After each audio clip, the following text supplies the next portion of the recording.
Hello friends, welcome to Mithilanchal express. दोस्तों, Mithilanchal express के इस नए वीडियो में आप सभी का बहुत बहुत स्वागत है। दोस्तों, आज हम थर्ड चैप्टर के ऐसे ऑब्जेक्टिव क्वेश्चन को देखने वाले हैं जो आपके एग्ज़ाम के लिए बहुत ही महत्वपूर्ण है।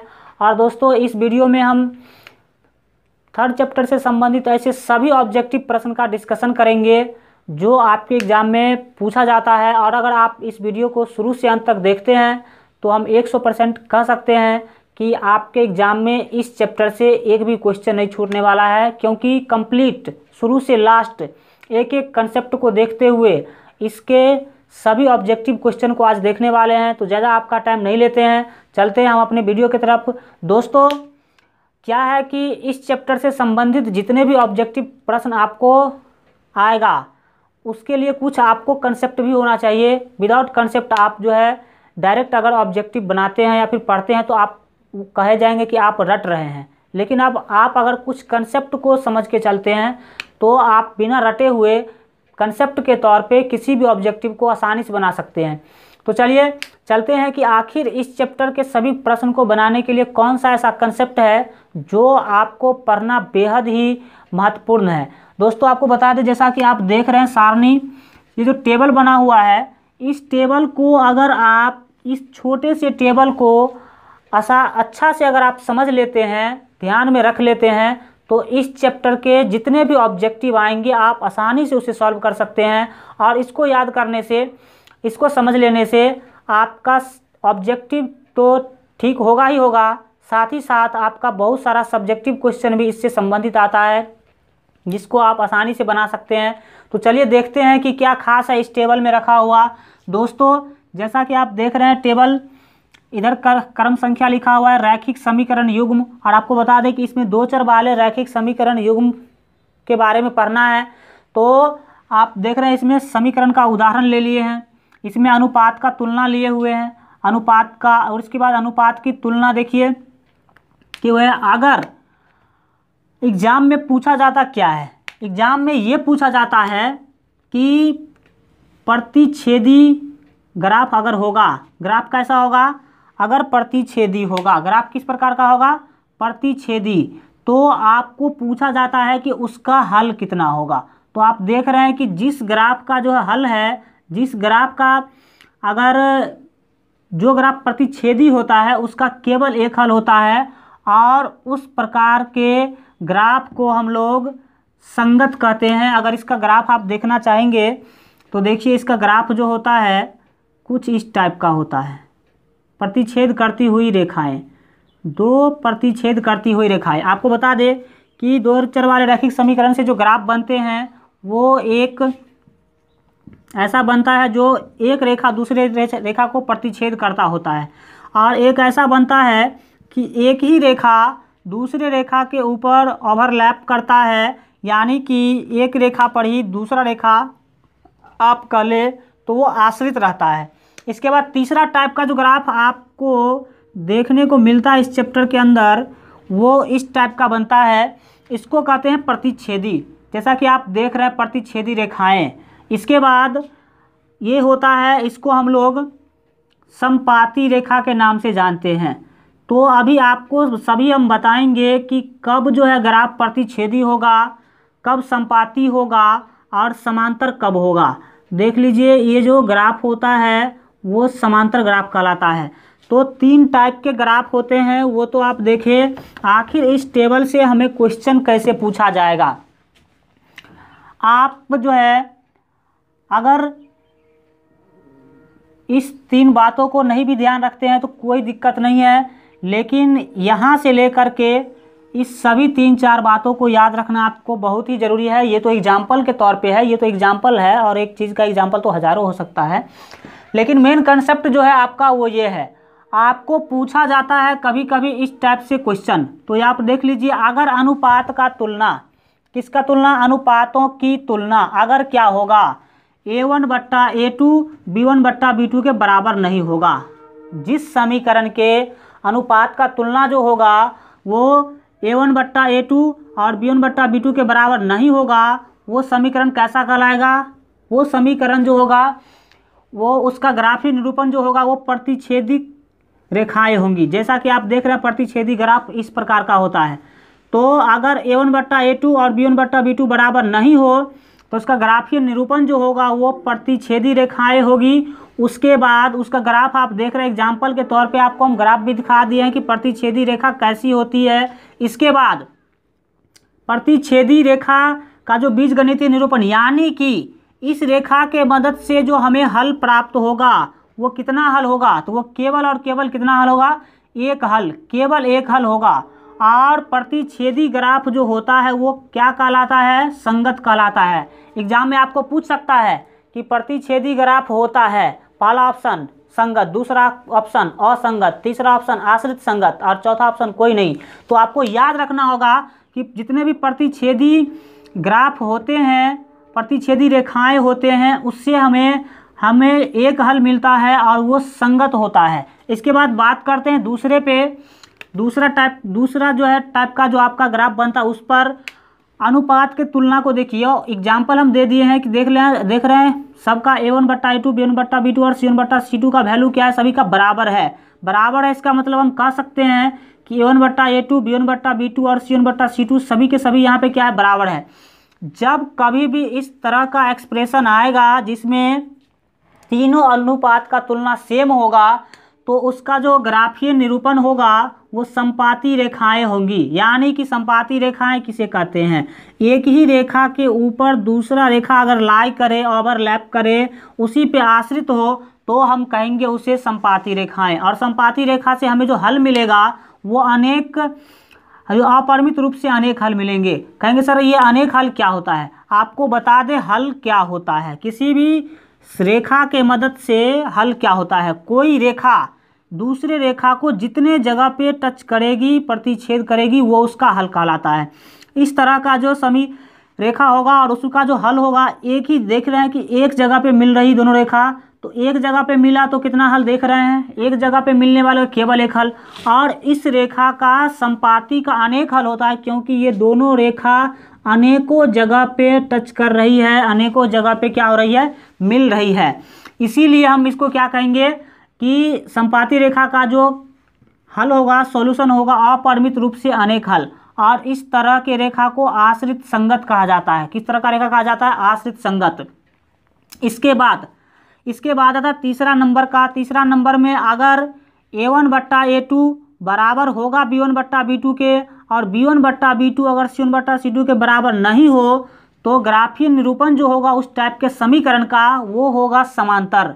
जैसा कि आप देख रहे हैं समांतर जो है, समांतर रेखाएं कैसी होती हैं, जिस दोनों के बीच हमेशा सेम गैप हो उस दो रेखाओं को हम लोग समांतर रेखा कहते हैं, जैसा कि आपको दिख रहा है।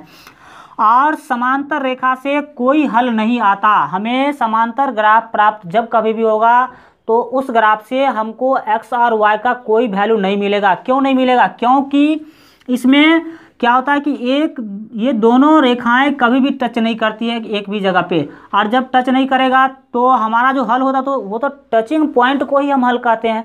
और टचिंग पॉइंट इसमें मिलेगा ही नहीं, इसका मतलब इसका कोई हल नहीं होगा। और दोस्तों आपको बता दें कि समांतर रेखा जो होती है वो हमेशा असंगत होती है। असंगत मतलब ये कभी संग नहीं आती है, एक संग नहीं होती, हमेशा अलग अलग रहती है, इसलिए इसको क्या कहते हैं, असंगत कहते हैं। तो अब आपके एग्जाम में इस टेबल से, इस कंसेप्ट से क्या क्वेश्चन पूछा जाएगा, हम उस क्वेश्चन को डिस्कशन करते हैं। सबसे पहले आप देख लीजिए कि इससे क्वेश्चन कैसे आएगा।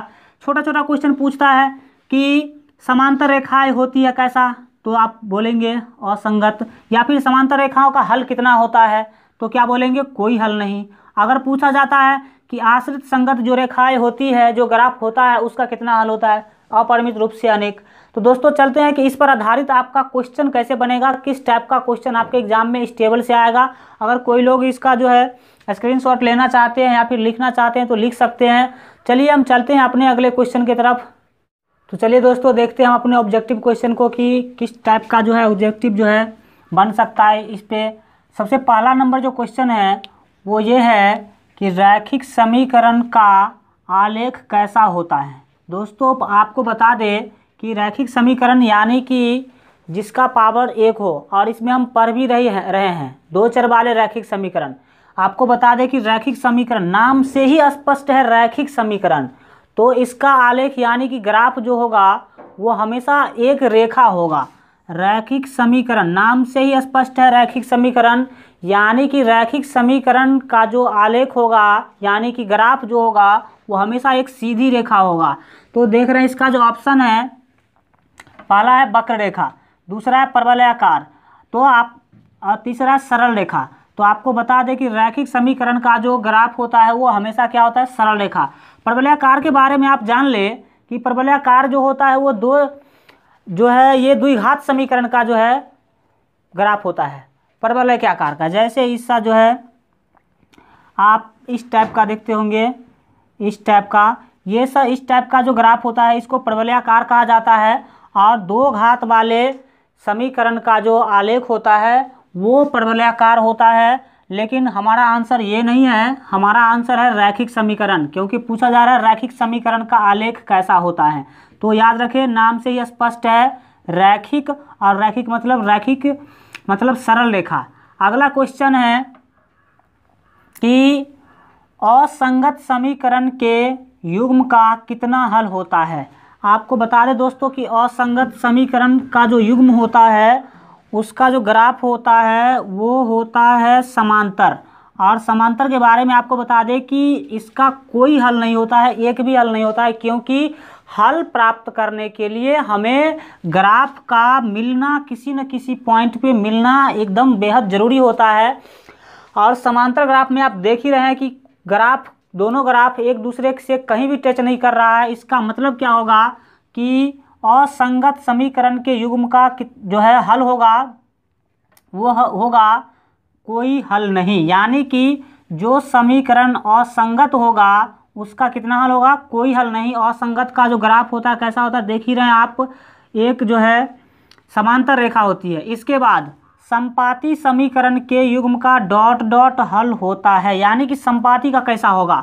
आपको बता दें कि संपाती होता क्या है। संपाती आपको पहले बता चुके हैं कि जब एक रेखा दूसरे रेखा से क्या करे, ओवरलैप करता है, उस पर आश्रित होता है, तो इस टाइप के ग्राफ को हम संपाती कहते हैं। और इसका जो मीटिंग पॉइंट है ये अनेकों बिंदु पे एक दूसरे से मिल रहा है और इसीलिए इसका अनेक हल होगा। तो आपका सही जो आंसर है इसका कि संपाती समीकरण के युग्म का हल होता है वो कितना हल होगा दोस्तों, संपाती समीकरण का हमेशा और हमेशा अनेक हल होगा। क्वेश्चन नंबर 4 जो है वो पूछ रहा है कि निम्न में से कौन x माइनस 2y, निम्न में से कौन x माइनस 2y बराबर 0 तथा 3x plus 4y, 3x plus 4y बराबर 10 का हल है। तो बता दें आपको कि शॉर्टकट में 1 मिनट में आपको इसको सॉल्व करना पड़ेगा। अगर यहाँ से हम लेते हैं समीकरण 1 से तो x बराबर हमारा जो वैल्यू होगा वो प्लस 2y, क्योंकि x बराबर प्लस 2y हो जाएगा। और x का मान 2y जो है, ये 2y अगर इस समीकरण में रखते हैं x के जगह पे तो यहाँ जो हमको वैल्यू मिलेगा वो 3 इंटू और x का वैल्यू 2y, तो 2y प्लस 4y बराबर 10 होगा। और 3 दूना 6y प्लस 4y और बराबर 10, और 10 6y और 4y जो होगा वो 10y बराबर कितना होगा दोस्तों, 10। और 10 का 10 यानी कि y का वैल्यू आपको कितना आया 1, और y का वैल्यू अगर आप यहाँ रख देते हैं तो x बराबर 2 गुने y, यानी कि x बराबर आपका वैल्यू होगा 2, यानी x बराबर 2 और y बराबर 1। तो देख लीजिए कौन सा ऑप्शन आपका सही है, x बराबर 2 और y बराबर 1। इस तरह से आपका फर्स्ट ऑप्शन क्या है, इसका करेक्ट है। इसके बाद क्वेश्चन नंबर 5 जो है रैखिक समीकरण युग्म x प्लस 2y बराबर 5 तथा 3x प्लस 12y बराबर 10 का डॉट डॉट हल होगा, यानी कि कोई समीकरण दे दिया गया है और आपको बताना है कि इसका कितना हल होगा। आपको अनुपात का तुलना करना होगा। समीकरण है x प्लस 2y बराबर 5 और दूसरा समीकरण है 3x प्लस 12y बराबर 10। इसको 1 मानिए, इसको 2 मानिए। अगर हम अनुपात की तुलना करते हैं a1 बट्टा a2 तो a1 का वैल्यू है 1 और a2 का वैल्यू है 3। इसके बाद b1 का जो वैल्यू है वो 2 है और b2 का जो वैल्यू है वो 12 है। इसके बाद 5/10, 2 का 2, 2 छक्के 12, 5 का 5, 5 दूनी 10, 1/3 और 1/6 और 1/2। दोस्तों जैसा कि देख रहे हैं a1/a2 और b1/b2 का जो वैल्यू है वो सेम नहीं है, क्योंकि 1/3 1/6 के कभी भी बराबर नहीं हो सकता है। और जब इस तरह का कभी भी स्थिति प्राप्त होता है तो हम कह सकते हैं कि उस प्रकार के रैखिक समीकरण का जो हल होगा वो एकल हल होगा। एकल मतलब केवल एक हल के लिए जो अनुपात का जो तुलना होता है वो होता है a1/a2 जो है नहीं बराबर होता है b1/b2 के, यानी कि a1/a2 और b1/b2 बराबर नहीं होगा।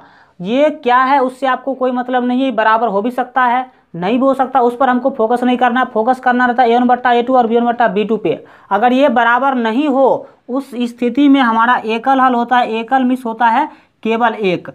अगला है के किस मान के लिए समीकरण इतना यानी कि x + 2y = 7 तथा 2x + ky = 14 समपाती होगा। समपाती जो है आपको बताना है कि ये दोनों समीकरण के किस मान के लिए समपाती होगा। आपको बता दें कि यहाँ जो है समीकरण एक समीकरण है x + 2y = 7 और दूसरा है 2x + ky = 14। और समपाती होने के लिए आपको बता दें दोस्तों कि यहाँ पर भी देख रहे हैं 7 का 7, 7 दूना 14, 7 का 7, 7 दूना 14, 1/2 यहाँ आ रहा है। और यहाँ भी देख रहे हैं x का वैल्यू 1 है और a1 का वैल्यू 1 है और a2 का जो वैल्यू है 2 है, यानी कि यहाँ भी 1/2 आ रहा है, यानी आपको यहाँ भी 1/2 आना चाहिए। तो यहाँ 2 है तो इसका 2 गुना ले लीजिए, यानी कि k का वैल्यू अगर 4 हम कर देते हैं, k का वैल्यू कितना कर देते हैं 4, तो 2 का 2 और 2 दूना 4, यानी कि k का जो करेक्ट वैल्यू होगा वो क्या होगा 4। तब यहाँ पे 1/2 1/2 और 1/2, यानी कि सभी के क्या हो रहे हैं बराबर। क्या होता है आपको समपाती दर्शाने के लिए क्या होगा, दोनों समीकरण दे दिया जाएगा और ये पूछा जाए कि समपाती कब होगा। तो समपाती कब होता है, समपाती जो ग्राफ होता है वो इस तरह का होता है, एक ही रेखा पे ओवरलैप करता हुआ। और समपाती के लिए जो कंडीशन है वो ये है कि a1/a2 b1/b2 और c1/c2 सभी के बराबर होंगे।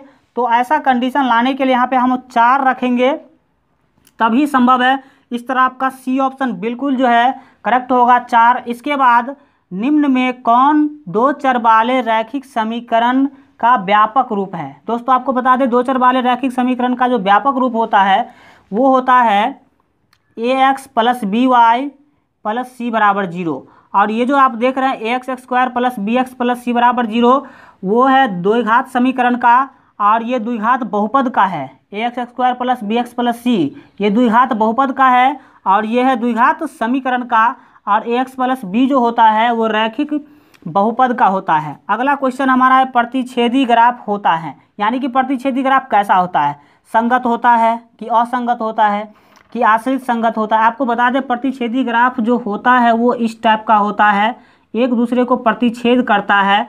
और प्रतिच्छेदी संगत है कि असंगत, आप देख लीजिए एक पॉइंट पे तो ये संग आ रहा है, मतलब क्या संगत है। एक भी पॉइंट पे अगर साथ साथ दिखेगा तो क्या कहलाएगा संगत।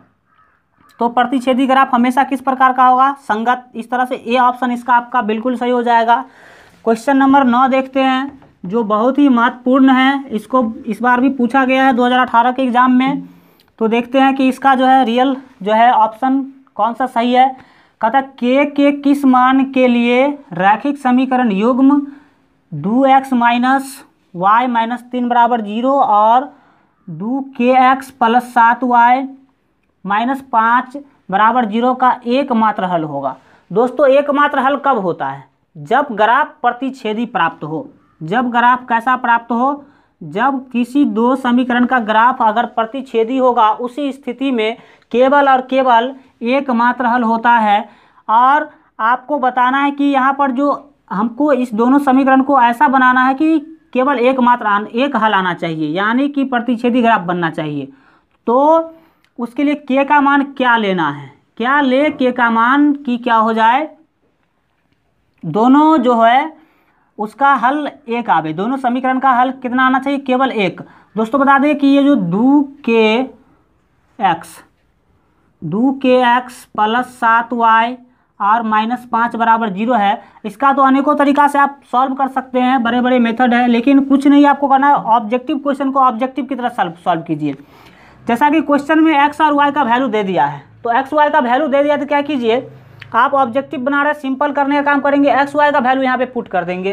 तो x y का जो वैल्यू पुट करेंगे तो x का वैल्यू है 1, यानी कि 2k और x का वैल्यू 1, तो 1 से गुना करने पे कोई फर्क नहीं, तो 1 को हटाइए, यानी कि 1 से 2k को गुना करेंगे 2k प्लस 7y, और y का जो वैल्यू है -1 है, -1, तो 7 को -1 से गुना करेंगे -7 और -5 बराबर 0। अब आप k का मान निकाल लीजिए, 2k वो जो होगा 2k -7 -5 जो होगा वो -12 बराबर 0, और इस तरह 2k बराबर जो है -12 उस साइड जाएगा तो +12 और 2 छक्के 12। इस तरह हम जो कह सकते हैं कि 6 का वैल्यू क्या होगा, k। इस तरह आपका करेक्ट जो ऑप्शन है वो क्या है, सी नंबर एकदम करेक्ट ऑप्शन है।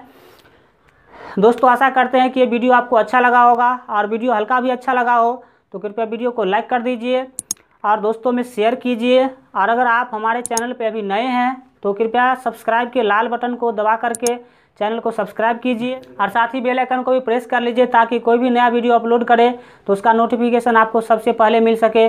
तो चलिए दोस्तों, मिलते हैं किसी नए वीडियो के साथ, आज के लिए इतना ही।